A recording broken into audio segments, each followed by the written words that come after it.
Hey folks, welcome back to my channel, or if you're new here, I am Julianne Hoore, the bearded bombshell of the Scottish drag scene.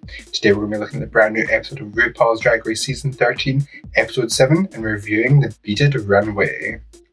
The queens this week were of course challenged to do the bossy Rosie After Dark improv challenge, which was, I think, a fantastic challenge. But on the runway, they were to wear the most beautiful beaded creations. Some of the queens were sparkling with their beautiful beaded creations, whilst others were trailing beads on the runway. Let's just get straight on into it. First up we have is Denali. Now, the way Denali spoke in her confessionals was like she came up with the most original thing in the world. She was like, I came up with this idea out of my head. And it's like, have you not seen Katy Perry's chandelier Met Gala look? No? Just me? Nevertheless, I actually prefer Denali's to Katy Perry's. Katy Perry had this stupid headpiece on, whereas I think Denali kind of more has a head-to-toe look. Although I would have liked maybe a campy element of maybe the chandelier lit up. I think that would have been kind of cute. But nevertheless, I think it was so beautiful. Definitely different compared to what anyone else thought to do.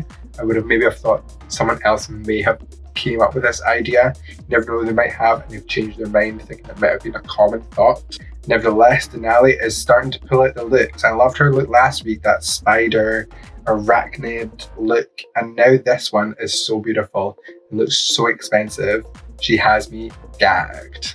Next up we have is Rosie, and this kind of like cute little short dress and giving colour pop. It looks amazing. My first thought when she walked out was like she looks like a beautiful butterfly. It was so well symmetrical down that centre. It works really well, and it kind of gave an illusion that made me think of like Iris Van Herpen, and it's not Denali for a change, but it gave it with colour and texture opposed to layers of fabric, and I thought that was very clever and such a unique way to take it.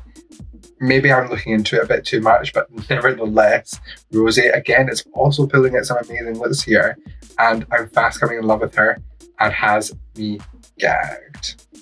Next up is LaLarie in this carnival look, which I think is so beautiful, but I think there's ways she can amp this really up.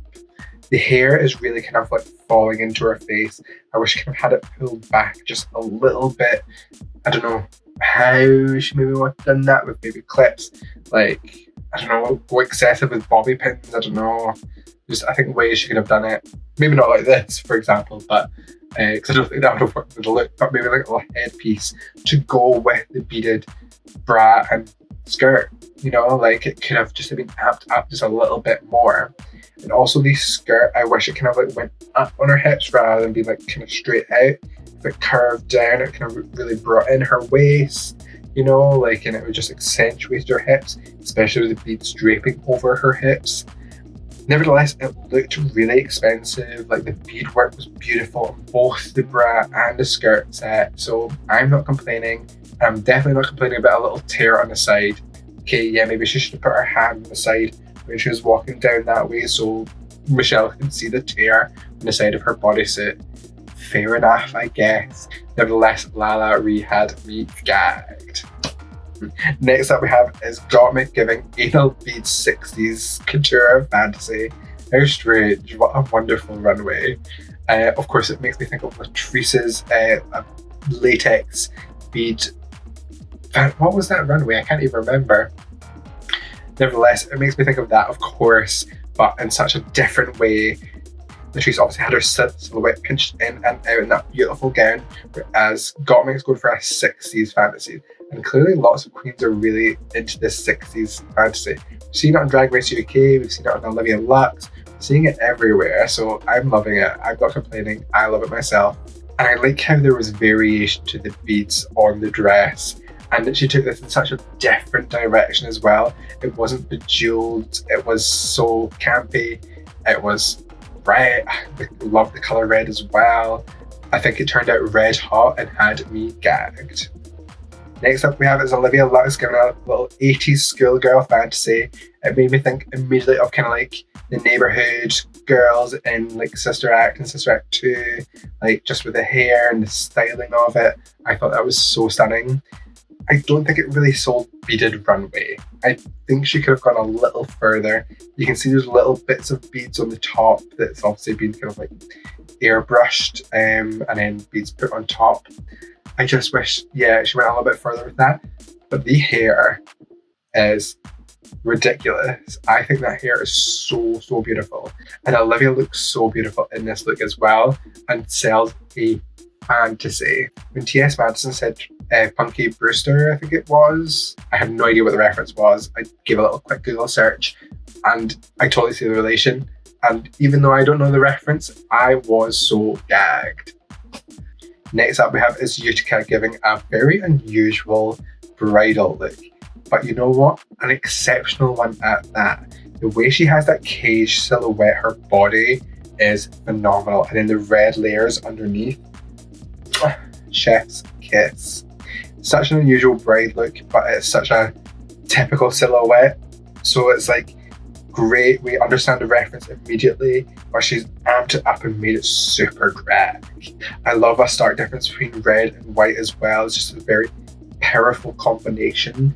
And then of course she has accessorized it much like Crystal Method's promo look with loads and loads and loads more pearls, and it looks stunning. I'm absolutely sold on what she's selling me. Consider it gagged. Next up is we have Kandy Muse looking the most expensive she has looked to date on the runway. She's given old Hollywood glamour meets burlesque vibes. Oh, this was so beautiful. I love the size of that hat, the length of the beads going down, that fur, but then also the bodice, corset, top. It was beaded. It was so beautifully beaded. And it shaped her well, having a little pasty as well on her nipple. Looked beautiful. My only critique, if I was being really nitpicky, is that the beads on the back were so long. They were getting really tangled up as she was moving. I wish they were kind of like the same kind of silhouette going down, kind of like in steps. So it kind of maybe didn't do that as much. But that was a small distraction for me, and I was gagged. Next queen up we have is Symone, and Symone, of course, giving the most spectacular runways as per usual. What else do we expect? Giving Zulu, warrior, princess. She's so good at what she does. I'm just in awe. And I've said it before, I'll say it again. I'm just always looking forward to see what Symone does on the runway. Now, of course, she has the beaded hair and it spells out Symone on the back of her hair. Damn, like these girls must be looking at her runways and just being like, how do we compete? Like, how? It's impossible. Because I would be in there being like, oh, I'll leave now. Like, I quit, bye. And then the bra and skirt set that she's got on is just so beautiful. It really speaks to her heritage as well. She has me gagged on all those beads. Next up we have is Tina Burner giving Mardi Gras meets clown. I'll say it before I say it again. I'm not enamored by Tina Burner's runways. I'm just not. I don't get it. Like, where is the connection here with having a conical bra that is a tearaway to then have nipple pasty beads but with a clown outfit? It's funny it's trying to be funny for the sake of being funny. There's no real narrative. There's no real storyline. It's silly, but not in a like that's brilliant silly. Like say Ellie Diamond Seagull runway from this week. I'm really bored of Tina Burner's runways, and I really hope she pulls out something different soon. Like I want the camp comedy from her, but this is not it. And tearaways for the sake of tearaways are not it either. Either way, it's a hag. No surprise there. And last but most certainly not least we have is Elliott with two T's.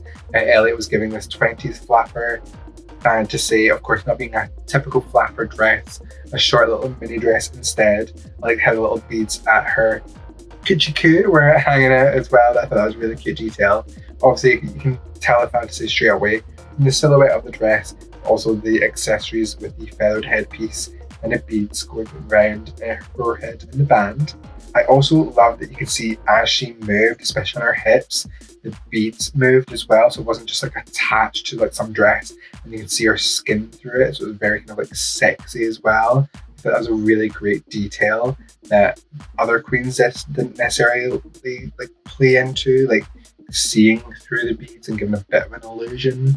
I thought that was really particularly well done, and Elliott had me gagged. And that is it for the queens this week. Unfortunately, we're saying goodbye to one of the commentators of the season, LaLarie. Such a shame. I was really looking forward to seeing more of Lala and hope that she would have excelled in this challenge because she is such a funny in the moment queen. But it is what it is. Unfortunately, we're going to be saying bye to her, so make sure to check her out on all of her social media. For Gaggy's Gag, I think I want to give it to Kandy Muse. I think that was such a beautiful look. Such a different look to anything she's done before.